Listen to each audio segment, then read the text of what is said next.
Cecil is a senior producer at Nationwide Radio in Kingston for the program Nationwide at 5. Cecil, a very good morning to you. How are you, sir? Good morning to you, Rennie. I'm very well, and how are you? I am doing pretty good. It's being up at your time. I had occasion to get up to New York City, so I had to digest to you the time zone that you are in. You're 1 hour back of us, so thank you for getting up early on a Sunday morning and making yourself available to us, okay? No problem. My pleasure doing so.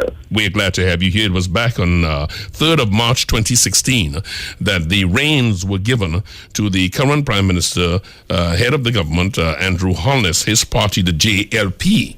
And we went into local elections, and folks wondered whether, in fact, there was disenchantment that would manifest itself in the local elections, or whether, in fact, there would be validation for the JLP. My question to you this morning, looking at the numbers, it said out of the local elections, the JLP picked up 129 seats and the PNP 96. Was this validation for Prime Minister Holness?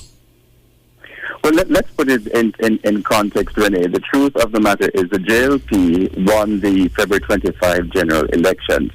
And what is being said here is that the local elections, which were held on Monday, is a validation of the policies and programs of the current administration. To make it even worse is the fact that the current opposition is in a state of disarray because of internal strife arising from the February 25 election. They just don't seem to be able to get it together. It's reminiscent of the period of the 1980s when Edward Seago was in fact the leader of the Jamaica Labour Party, and at the time used to be called the One Don and would not give up power. It is now pretty much the same thing that is now happening within the opposition People's National Party, where Mrs. Portia Simpson Miller, there are a lot of people within and outside of the party who actually want her to go, given the fractious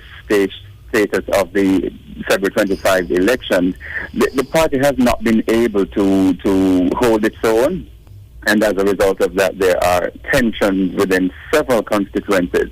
Now, arising from the Monday's local government elections, 9 constituencies were taken by the governing Jamaica Labour Party, 4 by the PNP. And in fact, there are, as we speak, 3 magisterial recounts in St. Catherine, Montego Bay, and I think in St. Thomas, as it were.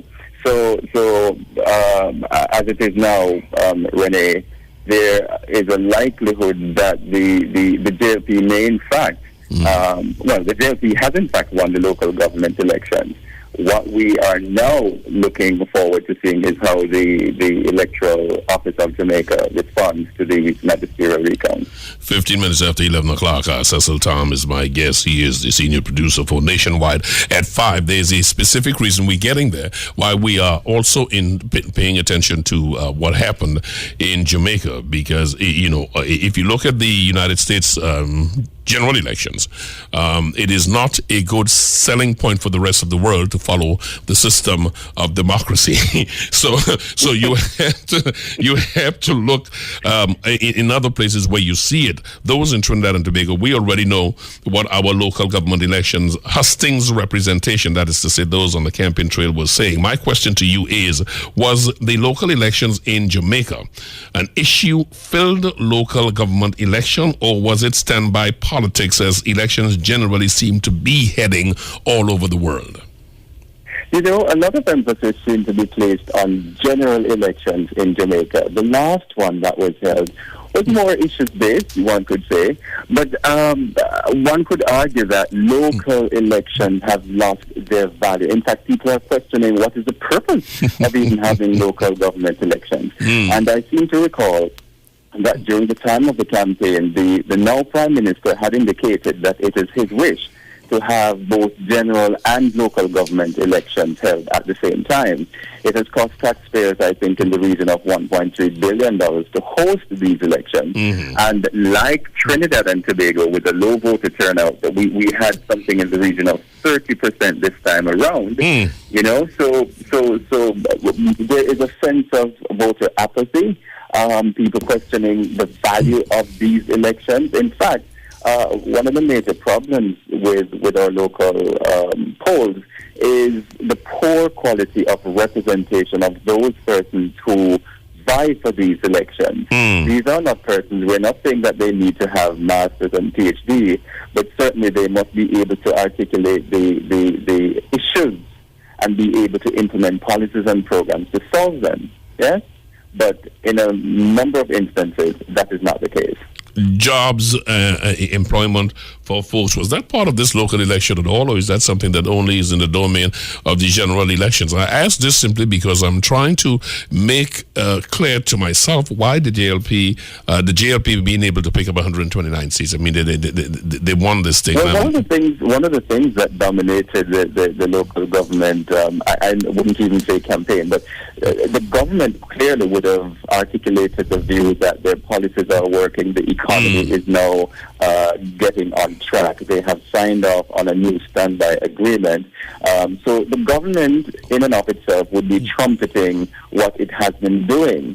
The opposition, of course, would be saying, hey, this is not working. The dollar continues to slide. Crime is out of control. So you could say that they try to make it their own areas of interest. But where it matters most is people wanting to know what their various representatives will do. And working at Nationwide, what we have done or had done was to invite several of the persons who have put themselves up for this election to essentially articulate what their policies and programs would be for the divisions in which they're running, and to see how best they're able to represent the views and interests of the people. Because it's instructive. On the one hand, you say that many folks in Jamaica asking the question, the relevance, the necessity of having these elections at such a high cost, and at the same time, it looks as though these local elections here and in Jamaica, and you know what I'm hearing is that you're looking almost at a general election light. A light version of general elections, because all the topics are about, and not so much local. And the question is, do we really need to go through that exercise? Well, one view is that all politics is local. For some reason or the other, we've just not been able to get persons to buy into local elections. And one of the concerns that we here have is why it is that there is need for a country with just under 1 million people to have 228 electoral divisions. I mean, when your garbage needs collecting, there is difficulty in getting that done. Yes, so a lot of questions are being raised about how do we tweak that? How do we improve the kind of representation that these guys offer? You mentioned also the area of the new standby arrangement signed by the government, and I gather this standby arrangement is an arrangement of the IMF. Am I correct? Absolutely, yes. It's kudos to the government for doing this, because they did so in a very short time.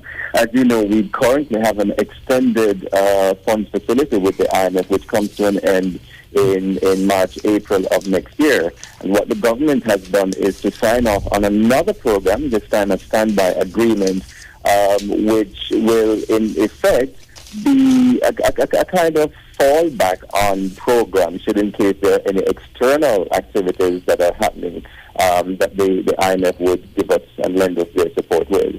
In the real sense, on the street, Jamaicans are feeling a difference. Feeling a difference? Are they feeling a difference as far as the economy is concerned? Are they getting more opportunities? Are they in fact seeing things being turned around in their daily life? I respond that in two ways. One, a recent statin report, I believe it is the report for October, November, they indicated that a lot more women, in fact 3 times more women are being employed than men. And then you may ask yourself, what is in fact happening to the men? Is it that they're lazy or they don't just want to work? Who knows? I don't have the answer to that. But the economy, secondly, the economy is actually growing. The finance minister came to Parliament recently indicating that the economy has grown by in the quarter, I think it was the September quarter, that the economy grew by 2.6%. 3% thereabouts, and that was happening for the first time in 14 years. So things are beginning to turn around, and we're optimistic that we're able to make the 2% growth mark by the end of the financial year. I'm going to link your experience with that of Trinidad and Tobago. Cecil Thoms, senior producer of Nationwide at 5 in Jamaica, and thanking you for being here. Don't go anywhere. We're still staying here. I do want to ask of you that question of crime, because it is a challenge for us. It is a challenge for a lot of governments in the region. Jamaica has a very, very high death toll, and the feeling is that because youths are into the criminal element that's recruiting them all the time, because it gives them an avenue to make money. Folks say that if you give them some alternatives, i.e. if there's an improvement in the economy and a willingness and a commitment from the government, that could help turn things around. Talk to me about crime in Jamaica. You know, really, for a long time we've had this problem, and we have not been able to get a grip on it, unfortunately. The crime situation seemed to have escalated in the September-October quarter this year, primarily because we have what we call intra-gang violence. In Spanish Town, for example, 3-4 persons were shot and killed, in one instance. And then in the western part of the island, there is a thriving and unfortunate situation that we call lotto scamming, which involves people bilking millions of dollars from persons living overseas. It is something that the Jamaican government is working alongside their international partners with to try and put a dent to it, but unfortunately it is still continuing. These two situations, the lotto scamming and of course the intra-gang conflict, is causing several persons to be killed, either through it be a war for turf or reprisal killings. All of these add up, and therefore it spikes or crime figures. For example, what has happened lately is that we got wind of voice notes warning that there will be serious problems in a section of the old capital. And the police's response to that is to increase security in those areas. So it's not that we're not aware of the challenge. I think what has happened is that perhaps we do not have sufficient resources to cauterize the problem. But it's being dealt with. It is, like I said, unfortunately one of the bugbears that we have to deal with in this country, the matter of crime. But just to conclude here, Cecil Thoms, would you say anything new has been tried in the last 2 years to tackle this situation from a different angle?